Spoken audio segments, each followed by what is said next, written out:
গত এক দশকে ভারতের দক্ষিণাঞ্চলের সিনেমাগুলো বেশ পোক্ত অবস্থান করে নিয়েছে। তামিল, তেলেগু ও মালায়ালাম ভাষায় সেসব সিনেমার গল্প আর নির্মাণশৈলী বাজিমাত করছে একের পর এক। সাউথ ইন্ডিয়ান সিনেমার এই উত্থান যাদের হাত ধরে হয়েছে, যেসব তারকা নিজেদের ছড়িয়ে দিয়েছেন আন্তর্জাতিক পরিমণ্ডলে, তাদের মধ্যে একজন বিজয়। সিনে দুনিয়ায় তাকে বলা হয় থালাপতি বিজয়।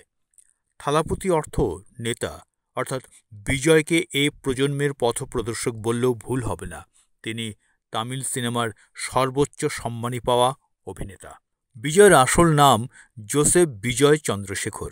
1974 সালের 22 জুন তিনি তামিলনাড়ুর মাদ্রাজে জন্মগ্রহণ করেন। তার বাবা এস.এ. চন্দ্রশেখর তামিল সিনেমার একজন সফল নির্মাতা ও প্রযোজক। বিজয়ের মা শোভা একজন কণ্ঠশিল্পী। 10 বছর বয়সে বাবার নির্মিত ভেত্রী সিনেমায় শিশুশিল্পী হিসেবে প্রথমবার অভিনয় করেন বিজয়। সময়টা ছিল 1984 সাল। বিজয় কেন্দ্রীয় চরিত্রে অভিনয় শুরু করেন 1992 সালে। নালাইয়া থিরপু নামের সেই সিনেমাও নির্মাণ করেছিলেন তার বাবা এস.এ. চন্দ্রশেখর। এরপর আরও দুটি সিনেমায় নায়কের ভূমিকায় অভিনয় করলেও সিনেমাগুলো উল্লেখযোগ্য সাফল্য পায়নি। অবশেষে 1994 সালে আসে সেই সাফল্য। সিনেমার নাম রাসিগান। এই সিনেমার মাধ্যমে বিজয়ের নামের পাশে ইলায়া থালাপতি শব্দটা যুক্ত হয়ে যায়, যার অর্থ তরুণ নেতা। পরবর্তীতে এই উপাধি থালাপতি বা নেতা হিসেবে প্রতিষ্ঠিত হয়। শুধু অভিনয়ই নয়, বিজয় গানেও দারুণ দক্ষ। তামিল অভিনেতাদের মধ্যে তিনিই সবচেয়ে ভালো কণ্ঠশিল্পী।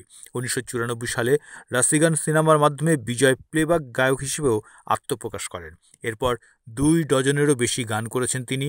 গান করেছেন এ.আর. রহমান, দেবা, ইলাইয়া রাজা, যুবাশঙ্কর রাজা, বিদ্যাসাগর, রামানা গোগুলা ও সন্তোষের মতো সঙ্গীত পরিচালকের মিউজিকে।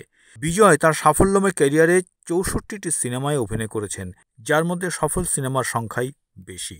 সিনেমার নায়ক যখন থালাপতি বিজয়, তখন সেই ছবির সঙ্গে রেকর্ড জড়িয়ে থাকবে, সেটা আশ্চর্যের কিছু নয়।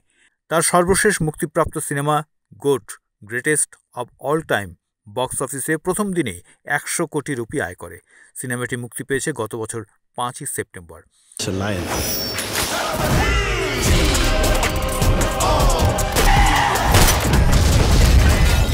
জননায়ক সিনেমায় বিজয়কে রাজনৈতিক নেতার চরিত্রে দেখা যাবে।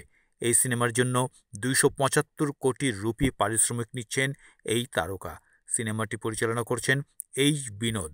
পূজা হেগড়ে, মমিতা রাইজু ও ববি দেওলও এই সিনেমায় অভিনয় করবেন। সিনেমার ফার্স্ট লুক ইতিমধ্যে প্রকাশিত হয়েছে। इंडिया में आजकल डेमोक्रेसी धीरे धीरे खत्म होती जा रही है। कहने को तो हम वोट्स देने जरूर जाते हैं, लेकिन नेता तो वही आता है जिसने सबसे ज्यादा पैसा खर्च किया। যেখানে তিনি সাদা পোশাক পরে জনগণের মধ্যে দাঁড়িয়ে আছেন।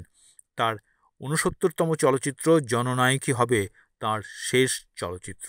বিজয় থালাপতি দক্ষিণ ইন্ডাস্ট্রির অন্যতম জনপ্রিয় নায়ক হয়েও শোবিজ দুনিয়া থেকে বিদায় নিচ্ছেন। এবার তিনি পুরো দমে রাজনীতিতে যোগ দিচ্ছেন। ক্যারিয়ারে লম্বা একটা সময় পার করার পর তিনি এখন মনে করেন মানুষের জন্য তার কাজ করা উচিত। সেই ভাবনা থেকেই এবার রাজনীতিতে পা রাখছেন বিজয়। তামিলাগা ভেটরি অজাগম নামে নিজের রাজনৈতিক দল গড়েছেন। ইতিমধ্যে বেশ কিছু জনসভাও করেছেন বিজয়। জনগণের অভূতপূর্ব সাড়া পেয়ে তিনি রাজনীতিতে আরও বেশি মনোযোগ দিতে চাইছেন। 2026 সালের তামিলনাড়ুর বিধানসভা নির্বাচন ঘিরে প্রস্তুতি নিচ্ছেন বিজয়। এই সিনেমাটি কি বিজয়ের ক্যারিয়ারের সবচেয়ে বড় হিট হবে? এই প্রশ্নের উত্তর ছবিটি মুক্তির পরেই পাওয়া যাবে। তবে দর্শকরা অবশ্যই তাদের প্রিয় তারকাকে শেষবার বড় পর্দায় দেখার জন্য উন্মুখ হয়ে আছে। তবে সিনেমাটি হিট কিংবা সুপারহিট যাই হোক না কেন, ইন্ডিয়ান ফিল্ম ইন্ডাস্ট্রি হারাচ্ছে তাদের সেরা নায়কদের একজনকে, ইন্ডাস্ট্রিকে যার দেবার ছিল আরও অনেক কিছু।